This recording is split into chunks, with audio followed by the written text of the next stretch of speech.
Hello, the name's Alice. Welcome to the channel. With Chaos Rising becoming legal a couple days ago as of recording, I believe it is finally time for me to talk about my new favorite deck, the Bees. If you aren't currently aware what the Bees are, let me just quickly bring you up to speed. So, Chaos Rising added basically two new decks that are viable in any way. You got Greninja, which is basically just another version of Dragapult, and then you got Bees, which is Beedrill EX, with this very fun attack of doing 110 damage for each Beedrill or Beedrill EX you have in play.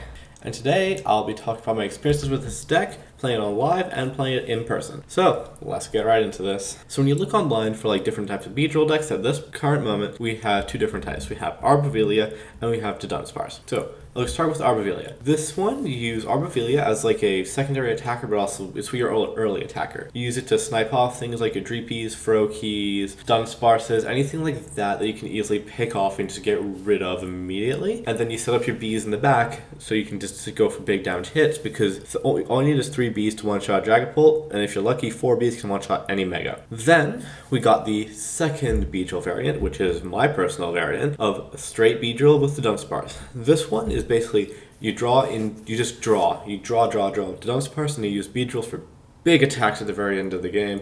Or hell, turn 2, I'll talk about some of my experiences beating Dragapults within just 2 turns. It's a very fast deck.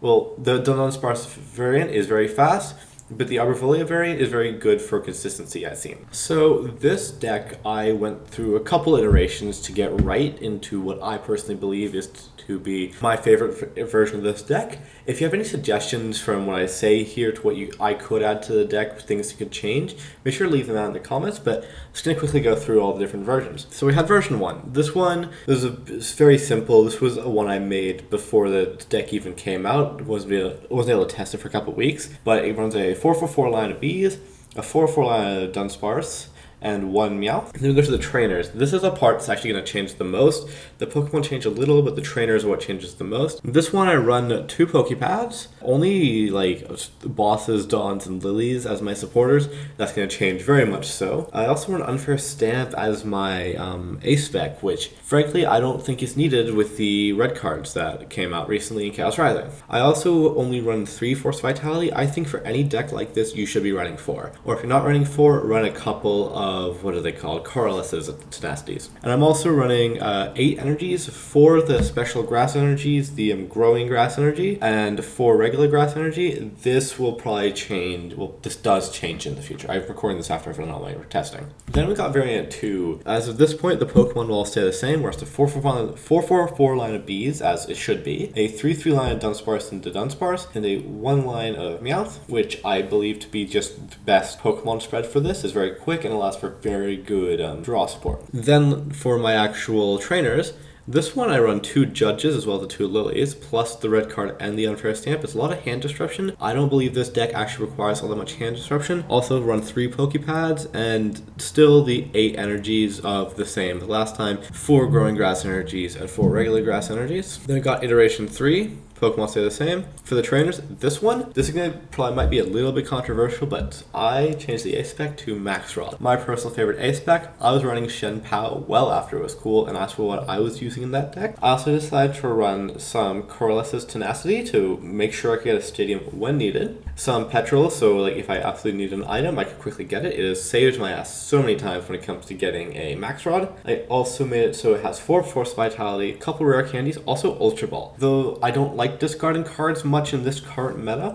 I believe that having a couple Ultra Balls in here as an absolute failsafe is kind of required. Lastly, I changed it to 6 energies in the deck, 2 of them being the growing grass energies and 4 of them being regular energies. Then in the final iteration of the deck, I didn't change all too much, just changed a couple supporters around. Let's add another Night Stretcher. And yeah, this is what I'll be showing this on screen, and this is what I believe to be the best possible deck. There's serious room for improvement, I'd say, but as it stands, this is what I find fun and what I would recommend people play. Yeah, it's a more experienced Alex here. Run a Sacred Ashes. That card allows you to get 5 Pokemon out of your discard and put it straight into your deck. This card, add 1 copy of it, replace one of the Night Stretchers or something, and it will allow for some late game clutches, especially since you're running 3 or 4 bug catching sets. It will allow you at the end of the game to basically guarantee yourself a Beedrill if you don't have any other recovery options. So that's one of the major edits here. This is after I played a couple locals with this deck. While testing out this deck, I had some like pretty funny matches. The one that comes to my mind the most is I fought a Mega Charizard deck, which if you know anything about the weakness system in the card game, you'd think, well, I wouldn't have a chance. But simply put, I was able to take out a Charizard with these bees. They're way more powerful than you would expect, and like I believe it to be the funnest deck from Chaos Rising.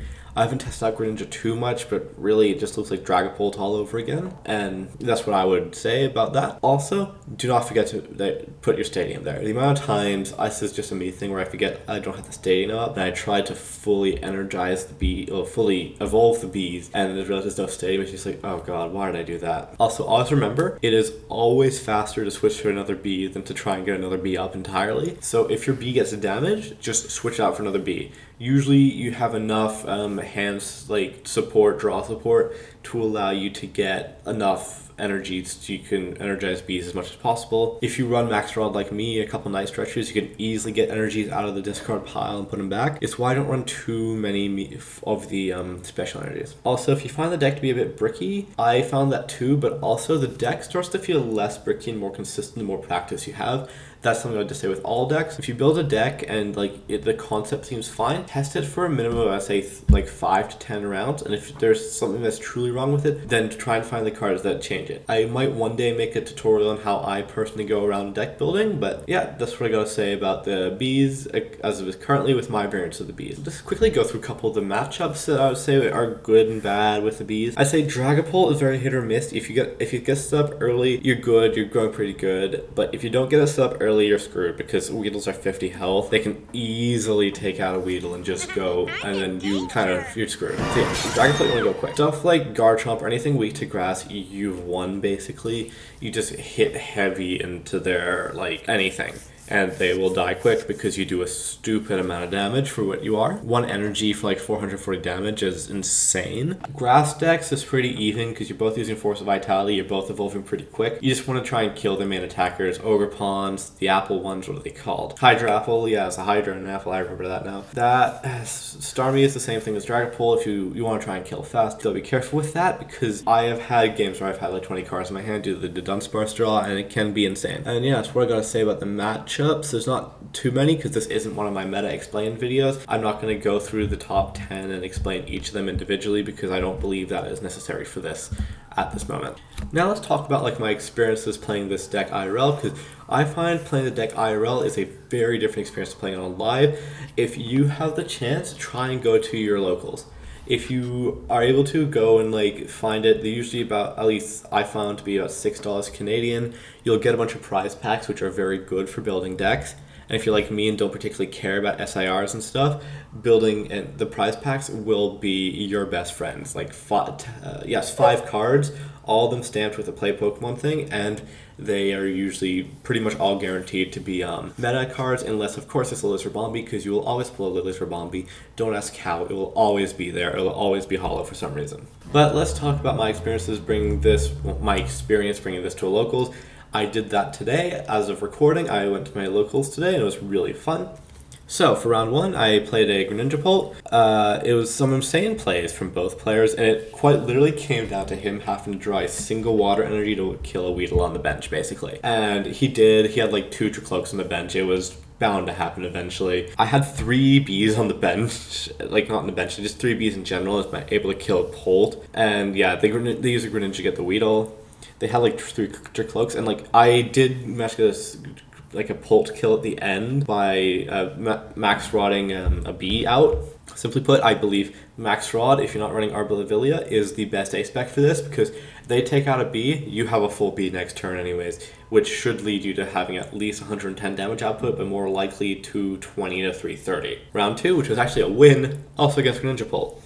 I had a stupidly fast setup, and it came to a 2 prize board, but I was saying, like, I'm pretty sure by turn 2 he had to bring out a rare candy Dragapult, so he could then kneel up for it to try and kill me. He got, like, I think 1 B, but I managed to take it back and then kill the Dragapult outright, removing his kneel upper energy. The game ended with, like, him having 2 prizes left, me having 1 prize left, and him mostly using, like, his basics, like his Froakies as, like, meat shields for his Greninja. Ultimately, I was able to kill and stand by it. Super Rod came in stupidly helpful in this matchup again too, because I can just bring bees back from the dead basically. And yeah, that was that. Then round 3 was a really sucky one. It was against Crustle. I had 4 Beedrills in the deck. I managed to take out a Kangaskhan, so I had 3 prize cards left, but he had Crustle, 2 Crustles. I didn't exactly have any, I didn't have any crab, like, I don't have anything to fight the crabs in the deck. I'm really hoping that they release a single prize of Beedrill at some point, because I believe that'd be very useful when it comes to, like, decks like that. But as is currently, I just ultimately decided to try and deck out. I have images.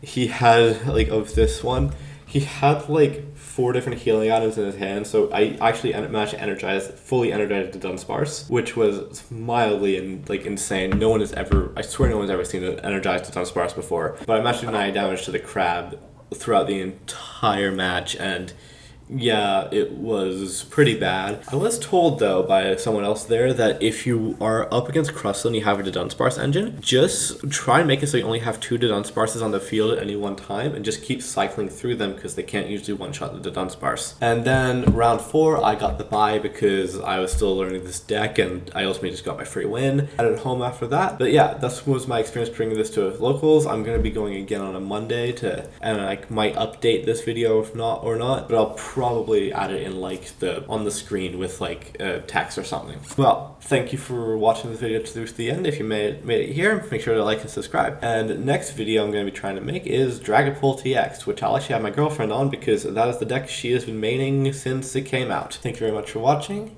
and bye!